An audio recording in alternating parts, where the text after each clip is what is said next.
Mais comment on va dire que tu n'es pas sardinard? Comment on va faire pour dire que tu n'es pas mandiant? Mais moi, vous êtes incohérent? Non. C'est ton problème. Oui. Arriver devant le peuple, n'importe quoi. Dites que tu es un intellectuel corrompu. Je dis que si en 5 ans, tu dis que tu n'es pas pour les pouvoirs que Dieu t'entend. Moins de 5 ans après, c'est pas quand il a fait cette interview. C'est dans les réseaux sociaux, je t'avouer. Tu commences à dire, mais tu soutiens 42 ans. Mais comment on va dire que tu n'es pas sardinard? Comment on va faire pour dire que tu n'es pas mendiant? Professeur Baebek, non, le procès n'est pas... Mais c'est lui qui m'a provoqué, je ne parlais pas de lui. Ce n'est que cela que les évêques doivent faire, les hommes de Dieu. Ils doivent toujours chercher la moralité des actes que nous posons. Pas la légalité, pas la légitime, la moralité. Et la moralité ici consiste pour des hommes de ce niveau d'attirer l'attention d'un de leurs pour lui dire que même si de mauvaises personnes autour de toi te chantent des cantiques contraires au bon sens, voici ce que nous te disons. C'est la position de l'Église, elle est claire. On manipule. Les gens sélectionnent ce qui les arrange. Là, subitement, l'Église catholique devient le centre de vertu. C'est eux qui t'ont fait changer en 3 ans. Monsieur le professeur Baebek, je sais que vous êtes particulièrement mal élevé. C'est toi qui as dit. Particulièrement mal élevé. Tu es un intellectuel corrompu. Mais il faut avoir la décence de laisser les autres s'exprimer. Vous n'êtes pas responsable. Vous n'êtes pas responsable de ma cohérence, monsieur. Mais comment on va dire que tu n'es pas sardinard? Comment on va faire pour dire que tu n'es pas mendiant? Vous êtes un professeur incohérent. On ne se compare pas comme ça.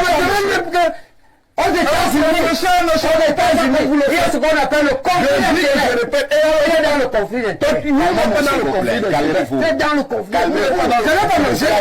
Je ne mange pas l'argent d'un parti. C'est la force des arguments. Moi, je mange l'argent d'un parti. Oui. C'est la force des arguments. C'est ça la voiture qui t'a enlevé ça. Vous n'êtes manifestement pas sérieux.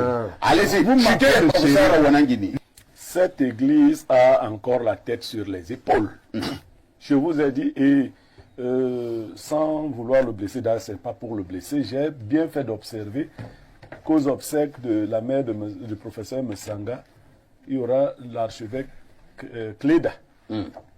Donc, il sait qu'il est une des oies de Cléda et qu'il doit respecter l'église. Les autres catholiques qui sont ici, qui vont tenter de ne pas respecter l'église, c'est leur problème. Bien fait, Messanga. Je crois que Sadi est aussi un bon chrétien. C'est pour cela que son communiqué était doux. Et dans le RDPC, on dit qu'il était très mou, ce communiqué. Il faut que Messanga le sache. C'est-à-dire, on critique Sadi de n'avoir pas dit clairement que Biya sera candidat, d'avoir jeté une sorte de suspicion. Ah, pourtant, le président l'a félicité. C'est toi qui demandes que tu ne parles pas quand les gens parlent. Bon, sur ma position relativement à la sortie des évêques, elle est invariable. Ce n'est que cela que les évêques doivent faire, les hommes de Dieu. Ils doivent toujours chercher la moralité des actes que nous posons. Pas la légalité, pas la légitime, la moralité. Et la moralité ici consiste pour des hommes de ce niveau d'attirer l'attention d'un de leurs pour lui dire que même si de mauvaises personnes autour de toi te chantent des cantiques contraires au bon sens, voici ce que nous te disons. C'est la position de l'Église, elle est claire. Est-ce que les gens ont peur de Biya? Là, par contre, le professeur Messanga a utilisé un argument spécieux. Quand tu aurais peur de Biya parce qu'il a été sous les ordres de Biya, Macky Sall a été sous les ordres d'Abdoulaye Wade.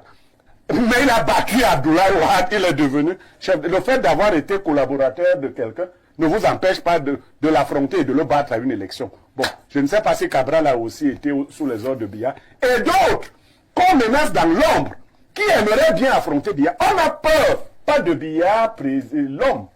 On a peur de toute cette artillerie que décrivait le professeur Baebek. On a peur de Biya qui est le propriétaire du Conseil constitutionnel, qui est propriétaire de l'ECAM, qui est propriétaire de ceci, de cela. Mais ça fait peur, bien évidemment. Un homme qui a toutes les armes pour lui seul. On n'a pas peur du candidat. Si lui n'a pas peur, mais qu'il permette que le jeu soit équilibré. que le jeu soit libre. Et on verra s'il peut battre, ne serait-ce que notre technicien qui est ici au plateau, c'est-à-dire Ondoa Narcisse. Mais vous n'avez pas répondu à ma question, Blériot. Oui. Ma question est celle de savoir Voilà. Je si voulais le lui dire. les évêques, clairement, sont contre une éventualité de candidature du président Paul Biya. Partant ici, je n'ai fait que cela depuis. Je dis tous les hommes sensés, tous les hommes qui portent encore leur tête sur On t'a dit leur... même les militaires. Je dis que tout le monde qui porte On sa t'a dit tête même le gouvernement. sur ses On t'a dit épaules. même le RDP. Vous pensez que même quand il s'assoit même à l'intérieur de la maison, à la maison on ne dit pas que papa laisse. Qui est... Mais bien sûr, Il n'a pas une famille qui l'aime. qui l'aime, que papa alors... Comment? Donc ceux qui demandent au président de se représenter... C'est l'hypocrisie, Parfait ici. ici. Oui. C'est Vous voulez la l'hypocrisie. vérité. C'est la Toute personne qui dit au président Paul Biya de se présenter est un monstre. Comment ça? Un monstre, c'est-à-dire une méchante personne au fond de son Non, il y a âme. des lâches. Non, mais c'est un monstre d'abord. Il faut voir celui-là comme un monstre. Et il y a plus- C'est ça. Non, c'est ça, ça le baise. Mais est-ce que le parti État, qui a changé le nom 3 fois, UC, UNC, RDPC, regardez l'état du pays. On a plutôt regret. Maintenant, il y a la guerre, non? Il y a les ordures partis, non? Les ordures, Jean-Jacques.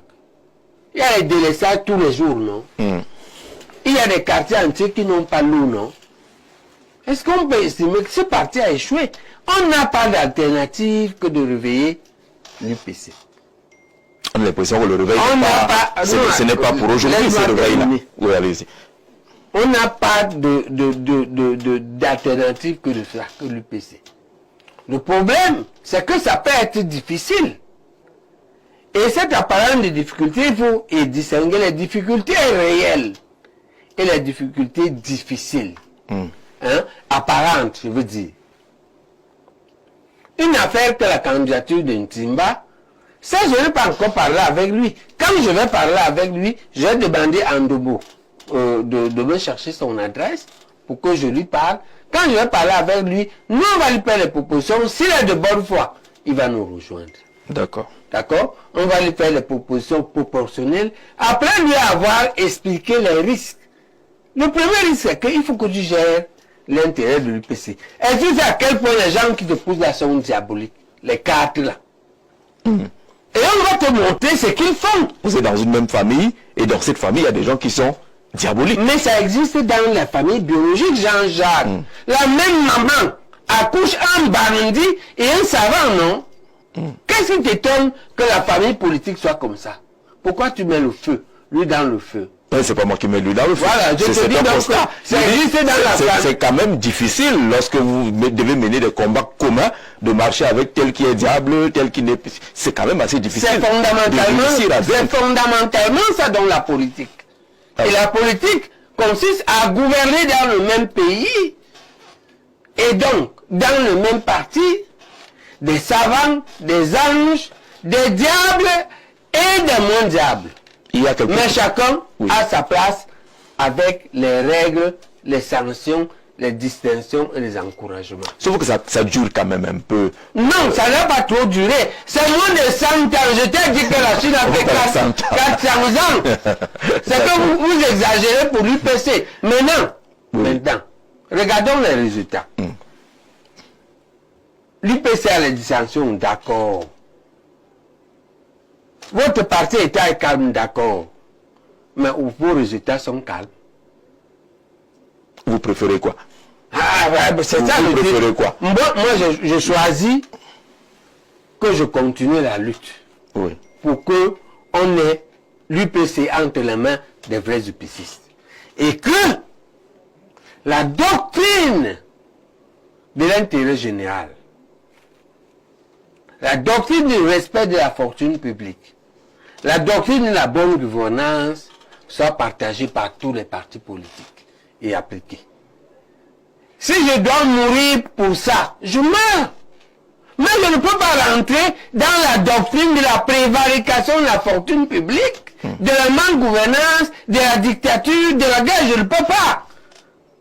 Mais quand on... Maintenant, si je n'y parviens pas, Oui. je transmets le flambeau de la lutte à la génération suivante. Quand ou même on retraite, j'étais même né. Mais moi, je suis en train de défendre ces idéaux. Moi, je suis né 5 ans après où après le décès, hein, d'accord? Et la lutte nationaliste est comme ça. C'est-à-dire, chaque génération, François Fanon l'a bien dit, chaque génération a sa responsabilité. Elle doit la diagnostiquer et la prendre ou la trahir. D'accord? Vous, dans le parti État, Jean-Jacques, vous avez trahi. Et je ne peux pas m'inscrire dans votre trahison, même si vous avez un calmant apparent. D'accord, je comprends quand vous dites vous, c'est une façon de parler. Oui. C'est une façon de parler. Alors, pour revenir à l'esprit de l'UPC, au combat de l'UPC originel, l'indépendance, l'unification, l'indépendance et l'amélioration des conditions de vie, c'est-à-dire le bien-être du citoyen. Lorsque vous faites l'évaluation aujourd'hui, est-ce que le Cameroun a compris, Oumniabe a compris les fondateurs de l'UPC?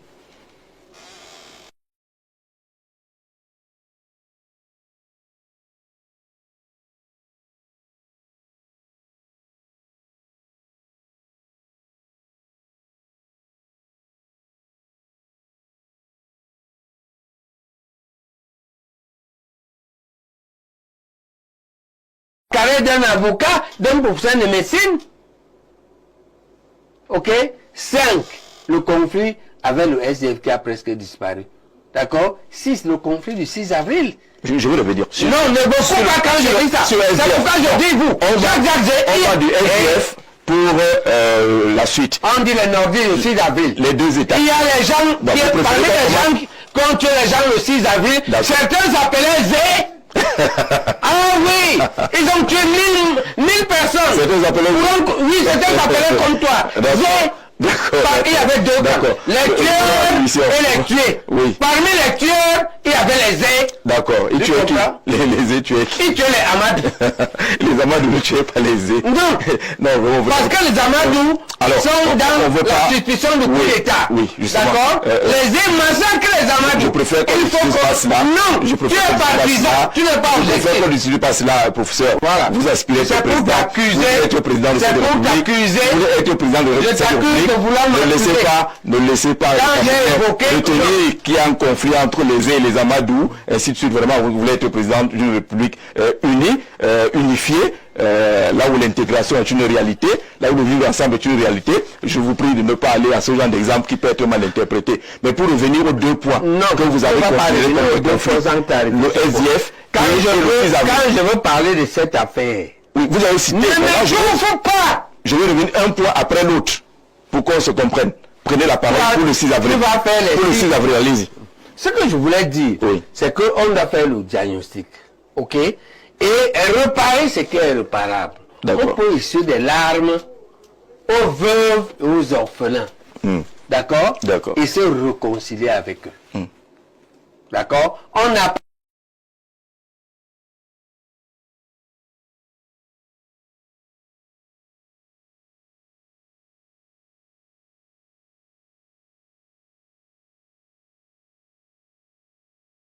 baser le processus sur un système que je contrôlais, c'est-à-dire les fondamentalistes. Si j'avais fondé rien que sur Henri Tekwe, si j'avais espéré que c'est sur elle que je compte pour l'investiture, j'aurais le bec dans l'eau. Mais c'est pas sur elle, c'est sur un comité directeur. D'accord? Quand tous les bureaux aujourd'hui sont incapables de convoquer. Pourquoi? Parce qu'ils sont complètement désavoués par la base. L'un des seuls leaders de l'UPC aujourd'hui qui peut parler à la base est Baïbek. Vous pouvez bien parler à la base. D'abord, beaucoup de Camerounais vous aiment. Ceux qui ne vous aiment pas disent que vraiment marcher avec Baïbek est bien compliqué parce qu'on ne le contrôle pas. Ça veut dire qu'on vous contrôle. C'est ça que j'ai répondu à Péquois. Voilà. Je lui ai répondu que si tu avais contribué à investir une marionnette, tu as raté. Moi, je ne saurais être une marionnette. Moi, je suis une forte tête qui sait aussi être humble. Je sais reconnaître que je ne peux pas faire telle ou telle chose et que je dois reculer. Mais je ne peux pas être la marionnette. Non, je ne suis pas. Et donc, si je ne veux pas vous dire tout ce qu'Henri Tekwe m'a dit, à notre dernier ou avant-dernier entretien. Elle a été appelée par le Sérail pour parler de moi. D'accord? Et ça m'a qu'on me posait des ultimatums. Et j'ai répondu. Et peut-être que c'est ces ultimatums qui font problème par rapport à ma réponse. Mais M. Babi, lorsqu'on se lance en politique, il y a beaucoup de compromis de ce côté. Vous n'êtes pas prêt à des compromis. Non, ce n'est pas que je ne suis pas prêt à des compromis. Moi, j'ai une formation politique de fond. En autodidacte, j'ai lu Mao, j'ai lu Lénine, j'ai lu George Washington, j'ai lu Général de Gaulle, j'ai lu Mandela, j'ai lu Martin Luther King, à fond. On ne négocie pas en politique. Le premier problème de la négociation en politique, c'est établir le rapport de force. D'accord? J'attends d'établir le rapport de force. Quand on va en politique, je vais avec ma force, je vous la démontre. Je ne suis pas à cette étape-là. Et j'ai fixé la date. Je ne négocie rien avant le début de la campagne. Ça veut dire qu'il est possible que vous négociez. Oui, mais pas avant le début de la campagne. Que vous souteniez un autre candidat. Le parcours aujourd'hui où nous en sommes, il y a 5 étapes cruciaux. L'avant-campagne, on est là. C'est-à-dire avant convocation du corps électoral. Oui. Entre la convocation du corps électoral, le dépôt des candidatures. 3, le contentieux électoral. 4, la pré-campagne. 5, la campagne. 6, les élections elles-mêmes. 7, le contentieux post-électoral. Il y a 7 étapes. On n'a même pas commencé, je négocie comment une série différente de rapport aux portes. Laissez-moi démontrer ma force. Et dans la force, il y a plusieurs composantes. Ok? Il y a la composante cognitive. Que je défends la force de ma pensée politique, de ma vision. Et de l'UPC que je défends. Et puis il y aura la démonstration de force médiatique. La force politique aussi, le terrain. Mais quand on va à une élection... Mais on ne négocie pas ça avant. Avant, ça ne s'appelle pas la négociation. Ça s'appelle la compromission. Ça s'appelle la corruption. Ok? Vous voulez dire que ceux qui se sont engagés là, Bapolipo avec le RDPC, Baligenkot avec Akere Mouna... C'est même pire. Là-bas, c'est pire. C'est pire avec Akere Mouna. C'est pire que la corruption. Tu sais ce que c'est? C'est quoi? C'est de la prostitution. Voilà, et on va voir, après les élections, le soir des élections, ce que chacun a récolté. D'accord. À chaque fois, il y a... Mais c'est même que ça n'a pas commencé. Tu as déjà négocié et tu t'es déjà livré. C'est de l'imbécilité. Non, on a compris comment vous avez qualifié cela. Oui, c'est de l'imbécilité. Pour aller à une élection comme la présidentielle, il faut être porté par une machine politique forte. L'UPC. Mais lorsqu'on voit l'UPC aujourd'hui a pratiquement 4 candidats, ça veut dire que l'ennemi, votre adversaire, risque d'être votre propre parti. Attends, ça peut exister. Mais il y a des gens qui pèsent et d'autres qui ne pèsent pas. On te dit que la machin est montée, elle est descendue, il soutient un Kéria, un autre dit qu'il soutient bien. Est-ce que ça c'est l'UPC? C'est contre l'esprit de l'UPC. Premièrement. D'autres, je leur dirais ça hier au comité directeur. Moi, si j'ai les 300 signatures, sans aucun parti politique, je gagne. Au Cameroun. Parce que le Cameroun me porte à cœur. Mais parce que j'ai les relais communaux. Ok? Qui me respectent, qui me considèrent. Parce qu'ils ont été mes élèves. Ils m'ont admiré comme enseignant. Est-ce que Jean déjà comprend ça? Est-ce qu'ils sont vos militants? Pas parce qu'ils ont été élèves qu'ils sont militants. Mais oui, les êtres humains sont comme ça. Bob a écrit, sa femme a appuyé. Que je suis comme un gourou. Les médecins me suivent aveuglement. Les médecins pensent que, et je leur en appelle ici, et les pharmaciens, on va changer le pays. Mais dans un pays... Au pouvoir ou pas. Et je prends le leadership de ça. Dans un pays qui a remporté plusieurs fois le trophée de la corruption, les gens comme vous on préfère les éviter. Comment on peut faire pour qu'un pays de corrompus, entre guillemets, ça devient de plus en plus minoritaire. Ça recule. Ça recule de ce point de vue parce que le peuple en souffre énormément. Et il est de plus en plus conscient qu'il a une certaine responsabilité. Ok? Bon. Mais on dit un président le marasme, un président fouettard. Ils veulent un président fort. Pas fouettard. J'ai dit hier aux UPCistes que je suis convaincu que ce pays a besoin de ce profil pour mettre de l'ordre. Parce que pour eux, voir l'inverse. Puis il a été 40 ans gentil avec vous. Mais Jean-Jacques, vous avez profité pour détruire le pays. Et vous voulez que je rigole avec vous? Mais n'ayez pas peur, si vous êtes correct, il n'y aura pas de fouette. Si vous avez la chance que l'Assemblée refuse, moi je vais voter une loi. Si on refuse, il n'y a pas de fouet. D'accord? Et si on sommes nous... Votre méthode, c'est d'abord la dureté, la fermeté. Et le président Biya avait parlé à son arrivée. Je le dis pour vous terroriser, pour vous faire peur. Mais en réalité, ça dépend du charisme de chacun. J'ai la chance que moi j'ai un charisme qui est une grâce divine. Et je l'ai testé plusieurs fois. Je vais vous donner 2 occasions. Pendant près de 20 ans, j'ai fait venir les étudiants en médecine à l'hôpital à 7 heures. Alors que l'heure officielle, c'est 8 heures. Et ils venaient à 7 heures.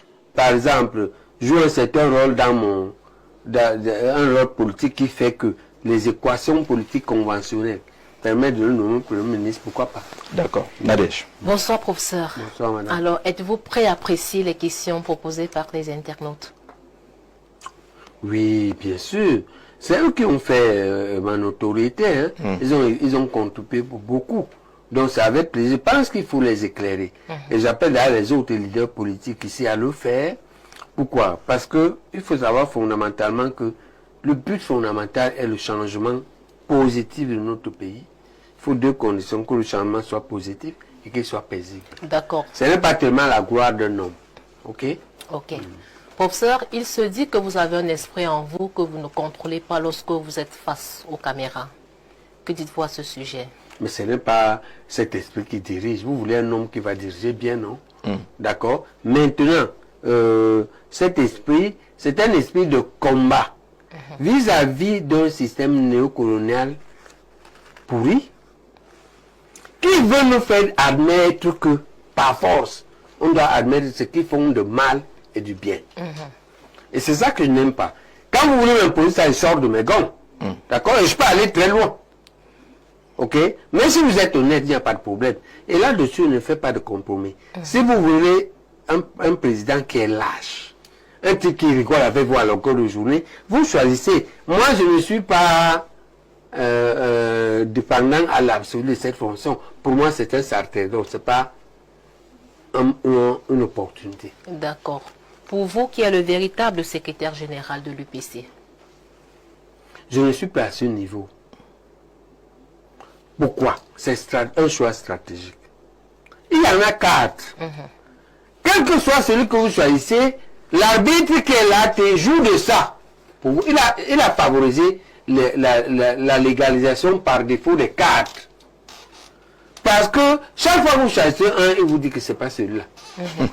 Alors, on a exploité les statuts. Aujourd'hui, ma stratégie, c'est que j'ai trouvé qu'on avait élaboré tout ce...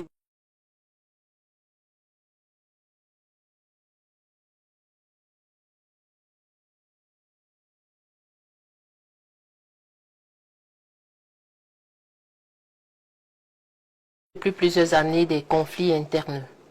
Qu'avez-vous déjà fait pour régler ce problème? J'ai rencontré personnellement tous ces gens. Mais il y a des gens avec qui tu ne peux rien obtenir. Pourquoi? Parce que fondamentalement, il a quitté l'objet fondamental de l'UPC.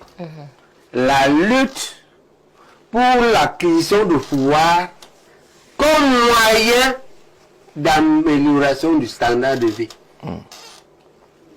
Ils sont tous inscrits dans la lutte, non pas pour l'acquisition de pouvoir, parce qu'ils la trouvent longue et inefficace ou impossible. Ils décident donc qu'ils vont même s'accrocher sur le système néocolonial et avoir des miettes. Qu'est-ce que tu peux obtenir d'un seul type? Tu ne peux rien obtenir. Le but donc aujourd'hui, c'est de renforcer la fraction ou la tendance des fondamentalistes, dont je suis à peu près le porte-parole. Dans cet objectif de continuer la lutte politique pour arriver au pouvoir et changer paisiblement notre vie, avec la possibilité de composer avec une bonne foi, notre bonne foi, que l'on trouve sur notre chemin. Mais il faut les laisser là où ils sont. Nous, on ne fait pas le strapontidisme. Et qu'on n'y arrive pas, ne nous impressionnons pas. Si on n'arrive pas, on transmet le flambeau à la génération suivante. D'accord. Si vous êtes élu président de la République, la crise du Nozo fait-elle partie de votre priorité? Alors, nos objectifs, notre programme politique de l'UPC a été divisé en 3 types d'urgences. Les extrêmes urgences, les urgences intermédiaires et les urgences différées. Dans les urgences, les extrêmes urgences, la première extrême urgence est la paix dans le Nozo. Elle comporte à l'intérieur la libération conditionnelle des leaders.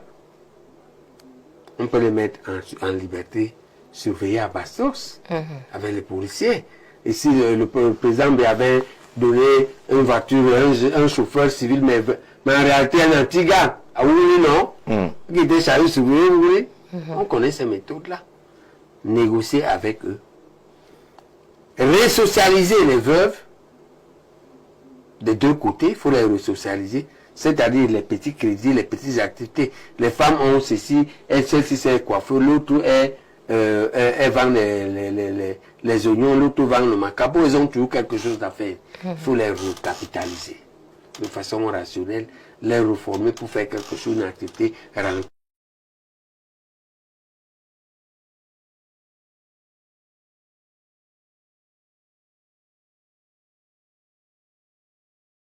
Positif.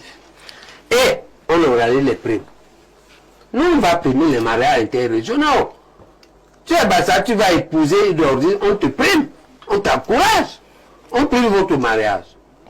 D'accord? On va primer le multilinguisme. D'accord? Il y a les diplômes de langue.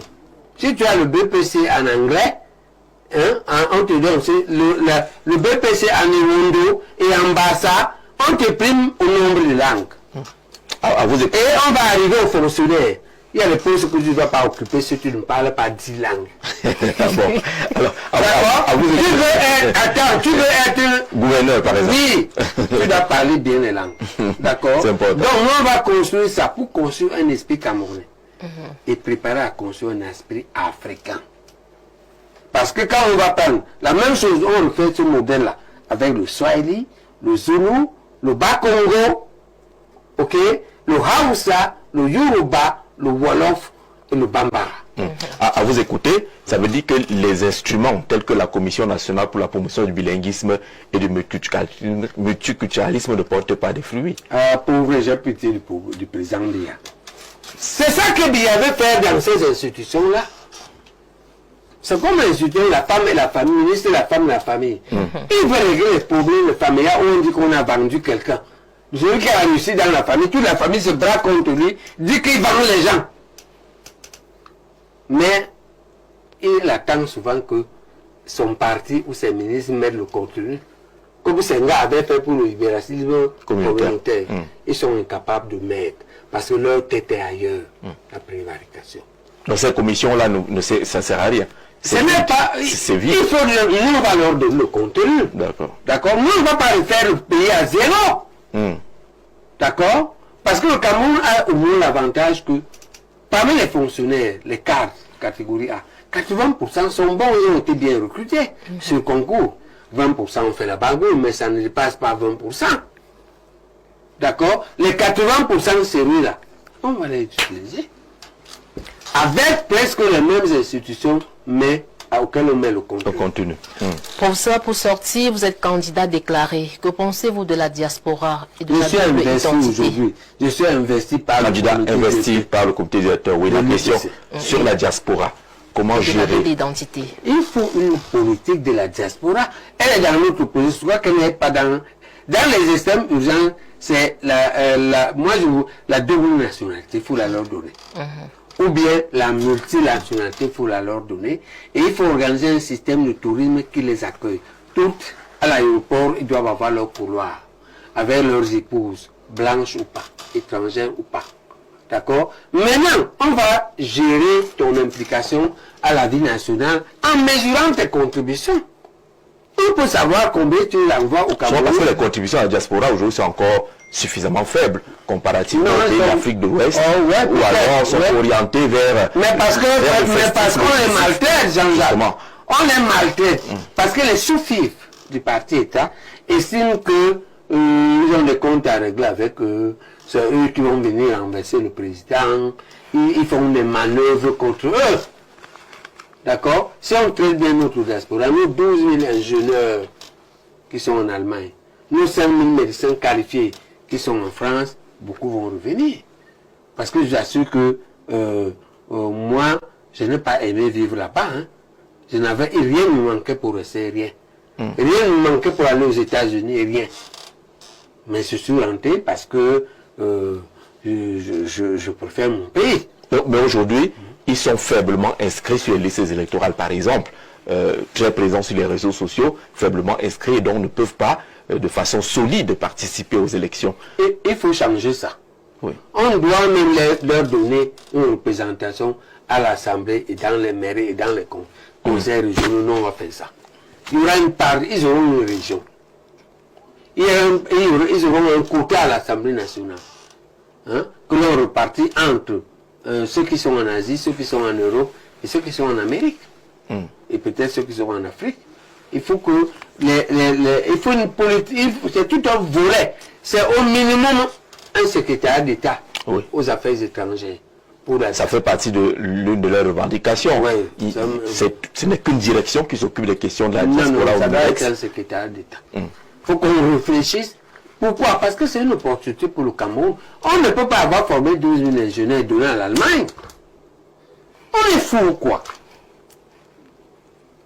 Nous faisons ça. C'est-à-dire que Jean-Jacques dit, tu formes tes enfants là. Tu prends, tu donnes... Comment? À celui qui ne les a même pas formés, qui n'a pas dépensé, qui a bénéficié. C'est une politique de la diaspora folle. Mais la diaspora dit que vous avez l'impression, peut-être pas vous, hein, ceux qui sont au pouvoir, l'impression que c'est tous des opposants. Voilà.